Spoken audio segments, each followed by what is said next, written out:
हे दोस्तों, welcome back to एक्विस्टिव education. और आज की वीडियो में हम काफ़ी इंपॉर्टेंट आर्टिकल कवर करने वाले हैं जिसने ये बताया है कि महाराष्ट्र के जो क्लास 10th के बोर्ड एग्जाम के रिजल्ट आए थे उसमें 0.05% स्टूडेंट फेल हो गए हैं।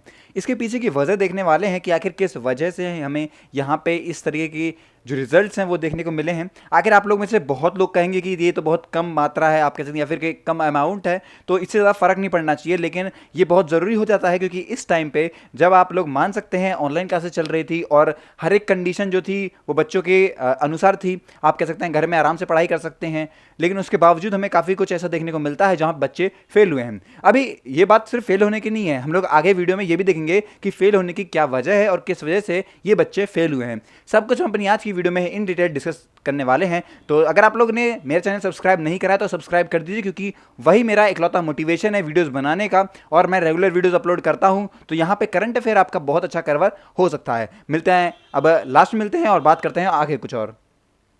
लेकिन उससे पहले हमारा यहाँ पे जो MSBSHSE, बहुत बड़ा नाम है लेकिन शॉर्ट फुल फॉर्म में बता दूं मैं आपको, महाराष्ट्र के जो state board, Maharashtra state board of secondary and higher secondary education, उन्होंने अपने क्लास 10th के रिजल्ट अनाउंस कर दिए थे, सेकेंडरी स्कूल सर्टिफिकेट SSC जिन्हें हम कहते हैं, फ्राइडे को ही। और वहाँ पे ये पाया गया कि वहाँ पे 99.9% जो हैं वो बच्चे पास हो चुके हैं। अब तक का सबसे ज़्यादा आप कह सकते हैं ये रिकॉर्ड रहा है, कि हाईएस्ट रिकॉर्ड रहा है पूरे स्टेट में जितने बच्चे पास हुए हैं। आप सब जानते हैं ऑनलाइन एग्जाम्स हो रहे थे तो बच्चों की कंडीशन सारी वहाँ पे फुलफिल हो रही थी, इस वजह से इतना बड़ा स्कोर देखने को मिला है। रिमेनिंग जो 0.05% हैं उनके भी वजह हम देखने वाले हैं कि आखिर क्या वजह रही होगी जिनसे वो फेल हुए हैं। लेकिन बता दूं मैं आपको, फाइनल जो रिजल्ट रखा गया था वो 100% के उस पर रखा गया था कि 100% बच्चों को मिलेंगे। और जितने भी तरीके वहाँ पे उनको असाइनमेंट्स दिए गए थे स्कूल लेवल पे, जितने भी होमवर्क दिए गए थे, असेसमेंट जितने हुए थे उनके, उन सभी के अनुसार यहाँ पे ये नंबर्स दिए गए हैं। इसके साथ साथ यहाँ पे ये भी दिखा गया है कि यहाँ पे प्रमोट नहीं करा गया है किसी को भी, मतलब किसी भी स्कूल ने प्रमोट नहीं करा है, आप कह सकते हैं क्लास 11th में, पर उन्हें जो भी रैंकिंग मिली है अपने स्कूल से वो उनके असाइनमेंट्स, होमवर्क, असेसमेंट, जो छोटे मोटे एग्जाम्स लेते थे ऑनलाइन जैसे भी हो पाते थे, उनके अनुसार मिली है। अब अपनी वीडियो में आगे बढ़ते हैं और देखते हैं कि आखिर क्या बच्चे थे। देखिए, फाइनल रिजल्ट के अंदर 758 स्टूडेंट डिक्लेयर करे गए थे जो कि अनसक्सेसफुल हुए थे, मतलब जो फेल हुए थे। अब यहाँ पे चौंकाने वाली बात ये थी कि 9 स्कूल थे, आप मान सकते हैं 9 स्कूल थे जिसमें से 2 पुणे के थे, उनमें से एक भी बच्चा पास नहीं हुआ है, मतलब कि 0% रिजल्ट आया था। ओके, इसका मतलब यही हो जाता है कि वहाँ से सिंगल स्टूडेंट पास नहीं हुआ। पूरे स्कूल में से एक सिंगल स्टूडेंट पास ना होना एक बहुत बड़ा, आप कह सकते हैं, यहाँ पे चौंकाने वाली बात हमें देखने को मिलती है, जो कि पुणे से आती है। पुणे के 2 शहर थे और 9 ऐसे पूरे स्कूल हैं स्टेट के अंदर जहाँ पे एक बच्चा पास नहीं हुआ। तो ये बहुत, आप कह सकते हैं, बड़ी बात थी। आगे देखते हैं कि क्या वजह रही थी जिससे एक बच्चा पास नहीं हुआ, और यही चौंकाने वाली बात हमें देखने को मिलती है। आगे डिस्कस करते हैं कि ये जो असेसमेंट का फॉर्मूला था वो किस तरीके से था। तो आप सब जानते हैं मैक्सिमम मार्क्स 100 थे, और एवोल्यूशन का पैटर्न कुछ इस तरीके से दिया गया था कि उस बच्चे को 30 मार्क्स दिए जाएंगे उसके जिस भी तरीके के, आप कह सकते हैं, यहाँ पे रिटन एवोल्यूशन हुए थे उस पूरे एग्जाम के अंदर, जो भी इंटरनल रिटन एग्जाम्स होते हैं ना, उस तरीके के 20 मार्क्स दिए जाएंगे। उसके होमवर्क, ओरल एग्जाम हुए थे, प्रैक्टिकल, इंटरनल असाइनमेंट जितने दिए गए थे बोर्ड के पॉलिसी के अनुसार, वहाँ से 20 मार्क्स दिए जाएंगे, और 50 मार्क्स दिए जाएंगे उसके जो 9th के फाइनल रिजल्ट थे उसमें से। ओके, तो ये पैटर्न रहा था। 30 मार्क्स हो गए उसके जो भी इंटरनल रिटर्न हुए थे पूरे साल के अंदर, 20 मार्क्स उसके जो भी असाइनमेंट वगैरह हैं वहाँ से, और फाइनल रिजल्ट जो रहा था 11th का, वहाँ से 50 मार्क्स। तो ओवरऑल करके यहाँ पे 100 मार्क्स का, ये कह सकते हैं, ये पूरा जो मार्क्स बैठे थे। ओके, हर सब्जेक्ट के लिए कुछ ऐसी चीज़ें करी गई थी और जिससे कि बच्चे का ओवरऑल रिजल्ट डिसाइड हुआ था। ओके, आगे बात करते हैं कि आखिर क्या वजह रही थी जिससे कि सिर्फ 0.5% जो बच्चे थे वो फेल हो गए थे।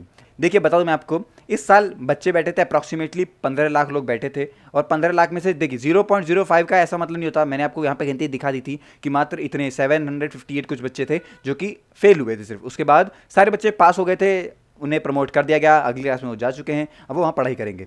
लेकिन जो वजह बताई गई है वो काफ़ी, आप कह सकते हैं, चौंकाने वाली भी थी। यहाँ पे जो प्रेसिडेंट हैं पुणे डिस्ट्रिक्ट हेडमास्टर एसोसिएशन के, जिनका नाम है हरीश चंद्र जी, उन्होंने ये कहा है कि काफ़ी सारे स्कूल्स में ऐसा देखा गया है कि स्कूल वालों का कोई कांटेक्ट नहीं रहा उनके बच्चों के साथ, जो बच्चे उनके, आप कह सकते हैं, मतलब जो उनके स्कूल में पढ़ते हैं। क्योंकि ऐसा हुआ था कि काफ़ी सारे बच्चे माइग्रेट हो गए थे अलग अलग जगहों पर, क्योंकि उनके पेरेंट्स जो थे वो एम्प्लॉयमेंट ढूंढ रहे थे। इसके साथ साथ कुछ बच्चे ऐसे थे जो स्कूल एग्जाम लेना भूल गए थे, और ऐसे भी बच्चे देखे गए थे जिन्होंने एक भी क्लास नहीं ली है, एक भी असाइनमेंट पेपर सबमिट नहीं करा है। तो ये सारी बातें हमें देखने देखने को मिली थी। और जिन बच्चों ने ये चीज़ें नहीं करी हैं, अब उन्हें स्कूल किस बेसिस पे पास कर देगा, ये भी बहुत बड़ी बात देखने को मिल जाती है। इसके साथ साथ उन्होंने ये भी कहा है कि वो लोग मतलब जब रिजल्ट घोषित हुआ था उसके बाद कई सारे प्रिंसिपल से इनकी बात हुई थी, जहाँ पे पता चला है कि उनके जितने भी बच्चे जो पास हुए हैं स्कूल्स में, वो आप कह सकते हैं पूरा स्कूल ही फेल हो गया। यही सारी बातें जो हैं वो इनको देखने को मिली थी। इसके साथ साथ उन्होंने ये भी कहा है कि कुछ मिस्टेक हुई है डेटा एंट्री में स्कूल्स के भी पहली बार, क्योंकि हमें ये सब देखने को चीज़ें मिली थी।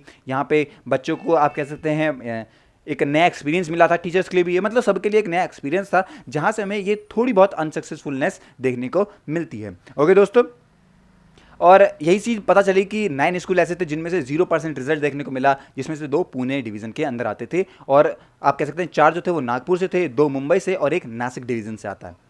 ओके, इसके साथ साथ यहाँ पे जो चेयरमैन थे उन्होंने भी ये कहा है कि कई बार ऐसा होता है कि कुछ एरर मिल जाए, या फिर आप कह सकते हैं डाटा कलेक्ट करने में कोई दिक्कत हो जाए, इसको कोई कोड नहीं मिल रहा होगा, तो इस वजह से भी हम लोग देख सकते हैं यहाँ पे ये चीज़ें देखने को मिली है। आगे बात करिए कि चेक करेंगे, क्योंकि ऐसा तो बिल्कुल पॉसिबल नहीं है, आप खुद चौंक गए होंगे ये बात सुन के कि एक बच्चा भी पास नहीं हुआ पूरे स्कूल में से। तो वो सारी चीज़ें ये लोग दोबारा एनालाइज करेंगे और उसके बाद एक फाइनल रिजल्ट भी बता रहे हैं कि अगर कोई दिक्कत होगी तब घोषित करेंगे। पर अभी तक के लिए यही जो बातें हैं जो मैंने यहाँ डिस्कस करी पूरी वीडियो में, ये हमें देखने को मिलती हैं। ओके दोस्तों, तो ये थी पूरी आज की वीडियो। आई होप कि वीडियो से आपको काफी कुछ समझ में आया होगा। अगर कोई डाउट या कोई और नया टॉपिक आप चाहते हैं तो कमेंट सेक्शन आप लोगों के लिए है, कमेंट कीजिए और मुझे मोटिवेट जरूर कीजिएगा। मिलते हैं अपनी अगली वीडियो में, तब तक के लिए हैव अ नाइस डे।